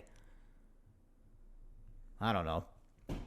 People are making it seem like that was the humongous pitching acquisition. It's not. It was a pitching acquisition. It was not as big as some people are playing it up to be. Other than that, and bringing Cody back, who was already here, again, that's my argument. So that's why, even though they fulfilled their bare minimum of bringing Bellinger back, it's still an unacceptable offseason as far as making this team better with external adds. It's my opinion. Again, if you want me to do a maximum rating and not be so harsh, fine, I'll give him a D. I'll give him a D. Does that make you that much happier? Nothing else is warranted beyond that. Bellinger was a requirement. It would be a nightmare, even more so if Bellinger was not here. That was a requirement to bring him back. And if you weren't, to get someone else like Tucker, but everybody else virtually went somewhere else from an offensive standpoint. So if you didn't get Bellinger back, you weren't getting anybody. Especially not nearly on the level of any of those guys. So yeah, if you want that to bump it up to a D, then fine. Whatever. Bump it up to a D if that makes you so friggin' happy. But otherwise, guys, it's still unacceptable. In my mind, it still is. I'm sorry. It's just not good enough. I said that early on in the winter, that if the early rumors were that they just really, Cody was the number one priority and they didn't care too much to do much of anything else beyond that, if that turned out to be true, then that would be an offseason I would be deeply unsatisfied with. I'm staying consistent, man. I don't deviate unless it's truly warranted to deviate, and it's okay to change your mind. After analyzing something in a certain case and having a discussion with some people, it's okay to change your mind, But especially with this, since nothing else really reasonably shows me that it's warranted to do so, I'm not switching up on this. I still think this is an unacceptable offseason, as I said it would be if it turned out like this months ago. And again, people are like, oh, you're acting like there's no more time left in the offseason. Things can even still happen in spring training. You're being ridiculous and overdramatic and premature. Premature? It's February in a week, my guy.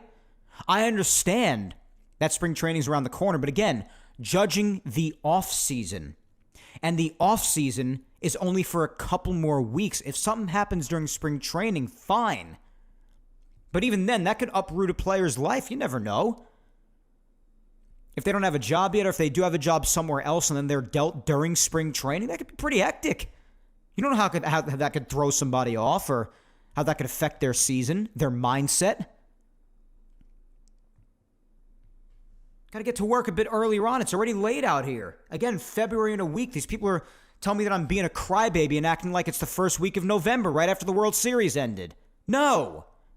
It's almost 3 months after that. I think I have a right to be frustrated that all the Yankees have done is bring Bellinger back and sign Ryan Weathers of the Marlins. Outside of Weathers, what other changes there? I want somebody to answer that question for me. And don't respond back to me, oh, Cole's coming back. Not until almost halfway through the season, and it's post-Tommy John in his mid-30s. Do I love Cole? Do I trust Cole? Sure I do. Am I putting all the eggs in that basket? No, I'm not. Am I excited to get him back? Absolutely. But am I putting all the eggs in the basket of somebody at his age coming back from Tommy John? And because of the fact that it's not until basically halfway through the season anyway? No. And I don't think that's unreasonable.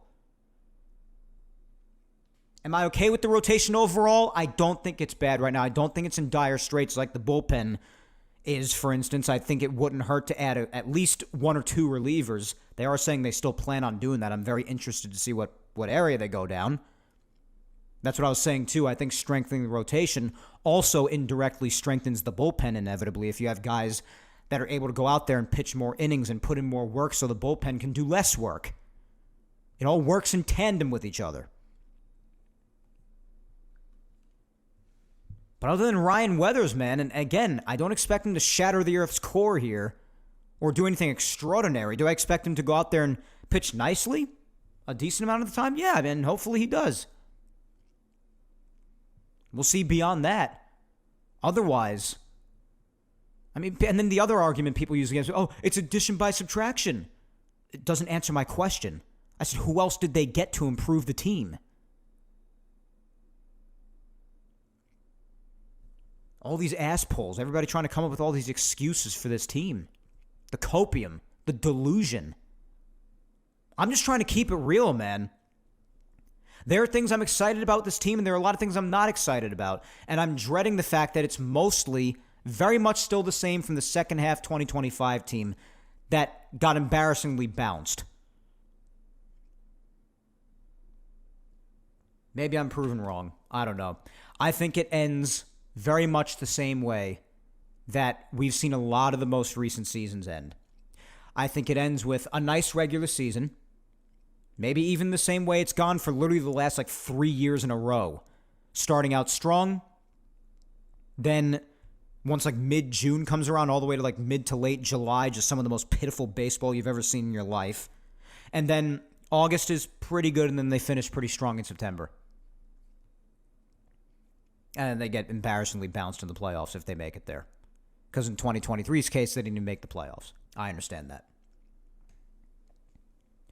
But that's how I think it's going to be again. They'll have a nice season. I'm not denying that. And then, well, if they don't even have that, well, that proves my point even more so, doesn't it? Not that I want it to be proven. Again, I want to be shut up. I want the Yankees to do well. I want them to win a damn World Series.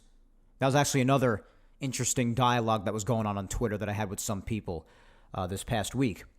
Because I was talking about how I've only seen one World Series in about 20 years of watching, 19 or 20 years. And it seemed to be a lot of the older fans, believe it or not, telling me that I was being over dramatic or or just premature and just crying about everything. Well, I raised the point. I mean, one person said that, you're spoiled because you see the Yankees make the playoffs every year and they have good regular seasons. I saw them in the darkest of the dark in the late 80s and early 90s, and maybe even some way older fans saw them in like the mid to late 60s when they were also brutal. And I'm like, yeah, I really never saw them bottom out like that. That's completely true. I mean, even the worst of the worst for me in like 2013 and 14, those teams that had no business doing it still won like 84, 85 games. With like Kevin Youkilis and Vernon Wells batting cleanup. I remember those days very well. Lyle Overbay being on the team. Remember that? I remember those. And even those teams didn't bottom out and didn't finish in last place and only won like 60 some odd games. I understand that. In that sense, I'm absolutely spoiled.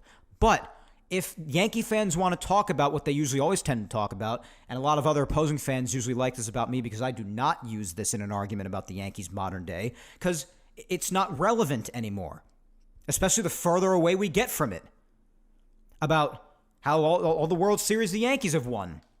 And I argued with these older fans saying, well, in that regard, I'm actually less spoiled than all of you.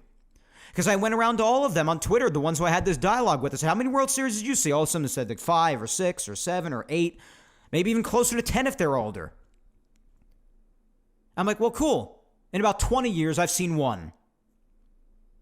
So us younger people, while we might be seeing the playoffs being made almost every year, we don't see any titles. I saw mine towards the very beginning of my watching in the first 3 years, and I'm very grateful for it. I'll never forget it. Don't mistake this as me being ungrateful for it. That's not what this means. All I'm saying is that when it comes to the older fans, if you want to compare titles and experiencing the Yankees win titles, looks like I'm actually less spoiled than everybody else. The ones who probably are even less spoiled than me are the ones who were not old enough or even alive for '09 yet, and they've seen none. And I feel even worse for them. Because I still remember '09 very well, and I cherish it every day. Sitting here wondering when the next one will be, though. That's for damn sure. So that was a discussion on Twitter, too. Maybe because some of the older fans saw a lot more titles than me and a lot of other young people. Maybe they're a bit more patient, and because they saw a lot of other Yankee teams bottom out more so than any team has in the last 20 years, 25 years or so, even 30-plus years. Fine, then that's just a generational difference, and that's the case in some dialogues. Naturally in life, generations have differences. So there's that too. So a lot of interesting points that I was bouncing around, some ideas I was bouncing around with people on Twitter and social media this past week after Bellinger was bought back and Peralta went to the Mets and a lot of this other crazy crap happened since we last yapped a couple of Sundays ago. So just a lot of ideas and feelings and sentiments being exchanged around, some very nicely, some pretty harshly, because I was pretty blunt about that F grade with the Yankees offseason so far, and some people didn't take too kindly to that and were very harsh with me. It's part of the game. I get it. But, yeah, I still stand by it either way, guys, regardless of what discussion you want to initiate. Right now, and everyone's like, oh, what if something happens in the next 2 weeks? Well, then we'll talk about it in the next couple of weeks, and I'll tell you what I think about it and how it affects my grade. Right now, this is what it is. It's unacceptable right now. I'm sorry if you don't like that, but I think I've given sound reasoning for it. I'm talking about all the players up and down in the roster and why I'm concerned and what I think could have happened in certain areas and who I think could have made it better. I mean, what else can I do? And we can go even deeper into it. I only have so much time before you know it. I'm here talking to you for 3 hours. I got to cut it off eventually. Just like on Twitter, too. Like, oh, why didn't you explain that in your tweet? Well, I only have so many characters I could work with in a tweet, my guy. They're limited. Like, some of it's just got to be a part of the discussion as the thread goes along. What do you want from me?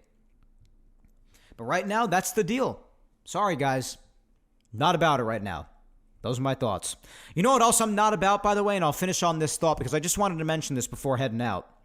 And I went on a bit of a social media tirade on this too, and everybody basically universally agreed with me on this, even though some other people, especially former players who played with him, and I get that they're going to congratulate him and be happy for him. I understand. Even if they deep down have different feelings, they're probably not going to voice that publicly unless they just have I don't know, balls made of iron. I don't know.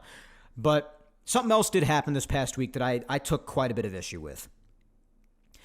And that is that a couple of guys were elected into the 2026 Hall of Fame class. One of them I was okay with, I guess, but even in his case, I have the argument that I agreed with Mike Francesa on for years. Mike Francesa had this expression where if he felt that somebody who made the Hall of Fame was a very nice baseball player, but not quite Hall of Fame worthy in his eyes, he would say that, yeah, they belong to the Hall of Very Good, but not the Hall of Fame.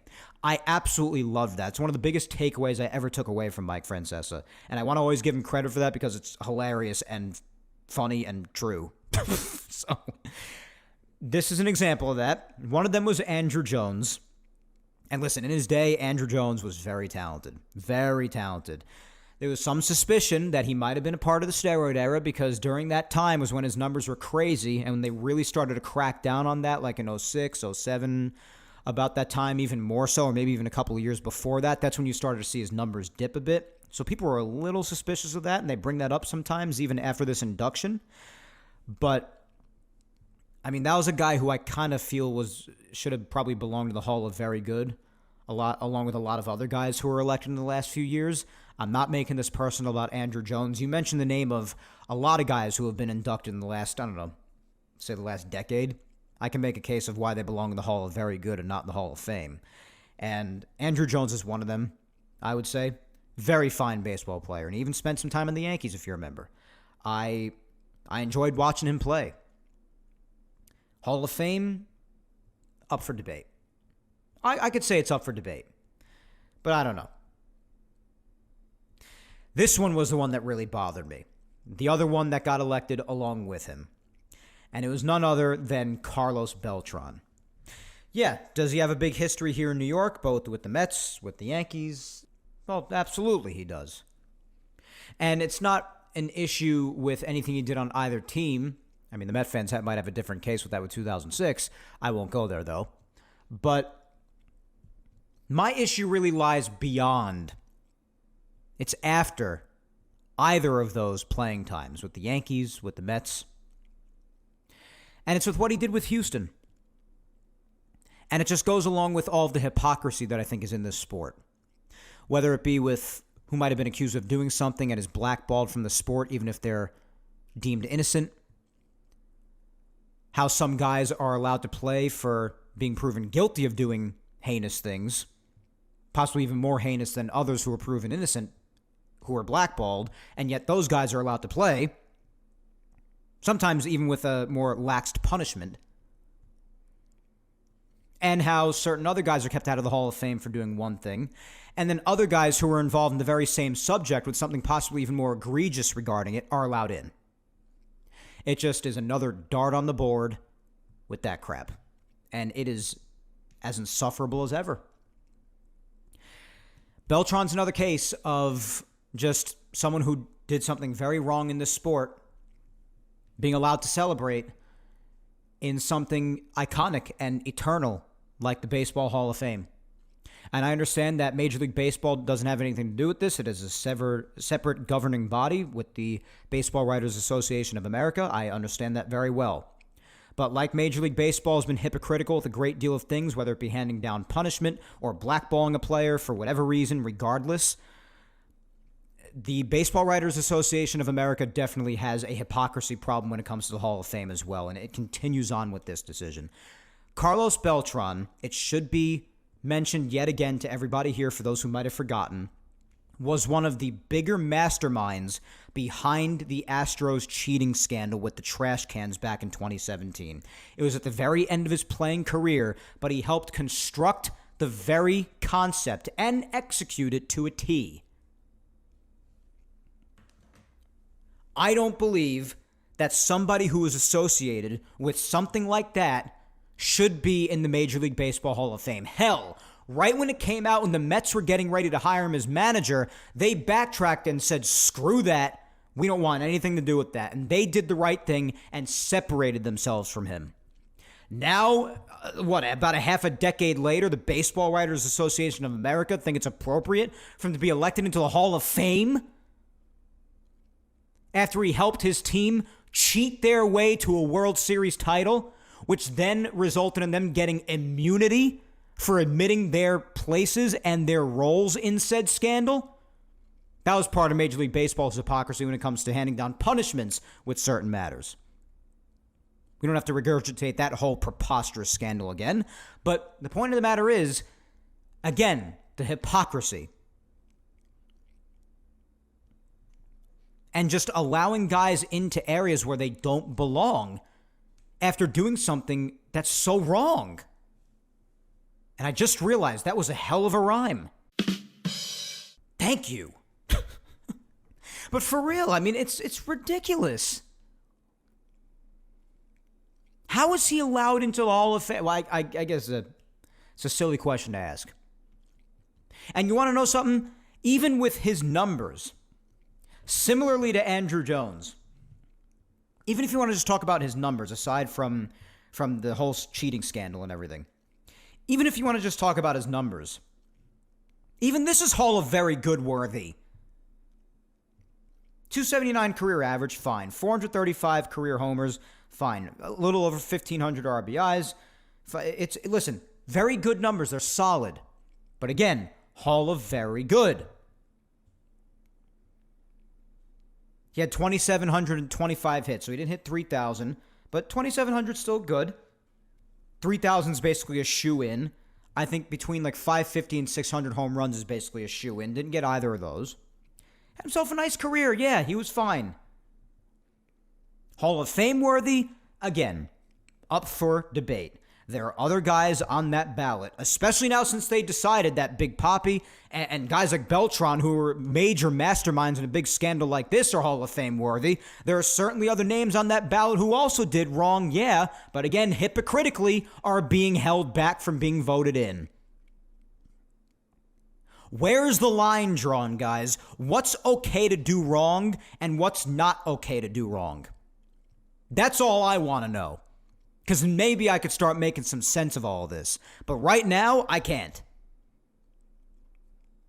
It's the same thing that A-Rod spoke about in his documentary with the whole steroid era. And he's completely correct. Whether or not you like A-Rod, you should be able to separate your opinion on him from something that he objectively just says, a point that he makes. And his point was, why am I not allowed in the Hall of Fame and why am I lambasted while someone like Bud Selig, who profited off the steroid era, oversaw all of it for a while, knew it was happening and did nothing until law enforcement and the authorities started to press him about it and made it into a legal issue. Why is he allowed into the Hall of Fame when he was overseeing all of it? Meanwhile, A-Rod is not. I think A-Rod would understand if everybody was held to the same standards, because that would make sense. At least there's consistency. Like, if you want to leave A-Rod out, then sure, leave the other steroid guys out. Leave Papi out, anybody else who was suspicious of it, or maybe failed a drug test. And especially leave Bud Selig, the commissioner of it, or during it, leave him out too. Then at least there's consistency. But the second, in my mind, that you let Bud Selig in, that you let Papi in, the wall is down. And he's right. I don't care if you don't like A-Rod. He's correct about that. Like, why was Bud allowed in there and I'm not? Fair question, bro. Can somebody answer it? So again, it's the hypocrisy. What is right and what is wrong, or what's too wrong and what's just a little bit wrong that we might be willing to tolerate? Where's the line? That's all I want to know. And what incensed me even more was afterwards, and I get it, they might have felt an obligation to do it because he played here. I get it from that perspective, but still, just say nothing. Just don't comment on it. I've seen some accolades throughout the years given to people who played for the Yankees at one point, and the Yankees really weren't that vocal about it, didn't say a damn word at the time. Why couldn't they do the same thing with this? But they went out and they gave him like all these congratulations and how great of a player he always was and how deserving of it he is. My guy, this dude was one of the masterminds of a scandal that directly affected your organization on a deep playoff run 10 years ago almost. And you're out here congratulating him? I'm sorry. That made me incensed. I'm sorry. I am sorry if you don't agree with that. I'm sorry if you think I'm being dramatic. But I care about my organization. I want only the best for it. That's why some people may think that I'm harsher with it than they maybe deserve at times. Fine, I'll wear that. But I only want what's best for this team, and I want this team to hold their heads high while putting their best foot forward at all times. Have some dignity. Have some respect. That is not dignity. You just congratulated a guy on an accolade he didn't deserve, majorly due to something that hindered your organization from potentially winning a title, moving on to the World Series and finishing the job. And you're out here congratulating him. So a double whammy. Actually, a triple whammy. The fact that numbers-wise, it's debatable whether or not he deserved to get into the Hall of Fame. The reason why, even more so, he doesn't deserve it because of the scandal. And the Yankees congratulating him after all that with the given context. I'll give it a triple whammy. So, not too happy about that. I really hate that a lot of this episode is framed around me with things that I'm not happy about because, I don't like to make episodes like this. Because at the end of the day, I am glad that Cody's back. But I have my concerns that I mapped out pretty well, I think, without going on a 3-hour tangent. I'm already closing in on an hour and 50 minutes for crying out loud on an off-season episode. But I only got 2 more of these after this. Who am I kidding? Whatever. Who cares at this point? But at the same time, there's so many other things to address that we're not done. Maybe the relievers or 1 or 2 are addressed in the next couple of weeks, but I'm not going to hold my breath. It's the same, a lot of the same. Someone told me, "Oh, well, if you're really nervous about saying, oh, can these guys repeat that, and you're not going to put your bets on that? Well, if you want to have the playoff argument, this is probably the best argument I got of all of them. I'll give them that. But still, I defeat it by saying we still see the same thing every year, so there's still something fundamentally wrong in the playoffs. They said, well, if you're nervous about betting for the negative, saying that they might not come close to the good production they had last season, then you could look at it the other way with the glass half full approach by saying, oh, well, what are the chances that everybody dies in the playoffs again and at least one person doesn't do a little bit better? And that's fair. That's probably the best point that was made against what I was saying. But the point is that with a lot of these guys through the years, yeah, there have been some changes the last few years in that lineup. But the vast majority of the time, we see the same thing happen. The bats die for the most part, if not entirely. So I want to keep trying with new things. That's the point. And if you look at this roster up and down, especially with the lineup, that was my point. Especially in saying how badly I wanted Okamoto. Let alone any other guys I might have been interested in. It's the same. Or very mostly the same. That's the point. So those are the points I wanted to get across today, guys. I hope I didn't come across as negative or toxic. Some of the things that what I like to call the toxic positive crowd will accuse me of being when I'm raising reasonable concerns about the team. But those are just some of my thoughts. I do this not to blow smoke or to lie. I do this so that I could provide some entertainment for you if it happens to be during a rant, so I could be a bit entertaining. I've been told my whole life that my rants are entertaining, let alone little jokes I might put in sometimes. But I try to do this for entertainment and to be honest with you. It'd be silly to do content in even somewhat of a serious matter if you're going to come on here and not be honest and not be blunt with your opinions, what you really think about things. I think it's important to do that. So those are my thoughts. I'm not going to do a social media today, not only because I've kept you here for almost 2 hours just yapping my ass off, but also because I had a lot I wanted to talk about today. So I just wanted to just be you and I, just nice, peaceful. You kick your feet up, listen to me, go off the deep end for almost 2 hours. So that's what I did. Hope you enjoyed it. But next week for the second to last episode, I will return with a social media segment. Just that the last episode 275, which will be in mid to late February. That episode will definitely not have a social media segment because I'll want to be covering a lot of... It'll just be like majorly reflecting on the show and just hyping up for the live streaming aspect for that transition. And talking about, obviously, whatever there is to talk about at the time with the Yankees, if anything changes, or preparation for spring training, the World Baseball Classic, the regular season, any updates that happen, what have you. It'll just mainly be a reflections episode on the 6 years of this type of format, the traditional pre-tape podcast format. Thanking you guys, reflecting on a lot of things, looking ahead. And I just kind of want that to be a week where just one more time, just yap. It's you and me, and just you kick your feet up and just enjoy one more episode of this traditional format. So the final episode's not going to have a social media segment for sure. But just in the interest of at least having one more, and because spring training reporting is going to be happening for the next episode, I just think the timing's really good too. Like pitchers and catchers will be reporting, and then shortly after that, position players. So there'll be a lot to talk about, a lot to get hyped about with spring training getting closer and closer. The next episode, for those reasons, will have the final social media segment of this format for Yapping Yankees until the show comes to an end in this fashion after episode 275.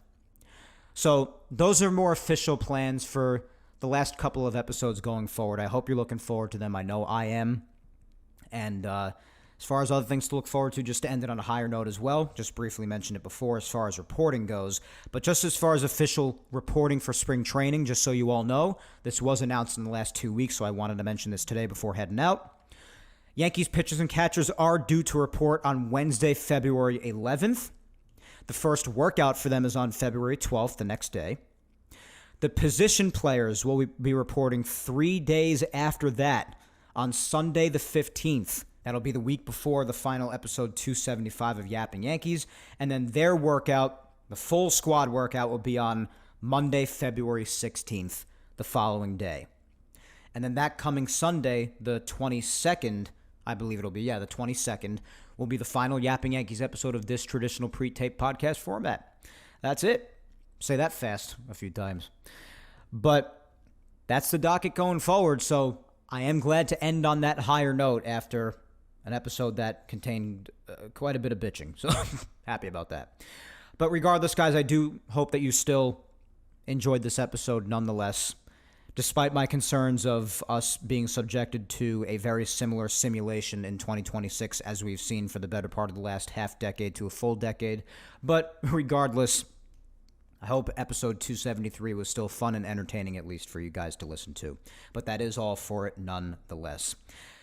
Remember to follow me on all socials if you do not already, though, my friends. That is Facebook, Mike Scudero NY is the handle there. My Twitter or X is at Mike Scudero. My Instagram is Mike Scuds97. Subscribe to Yapping Yankees on all 4 of the platforms if you have not already.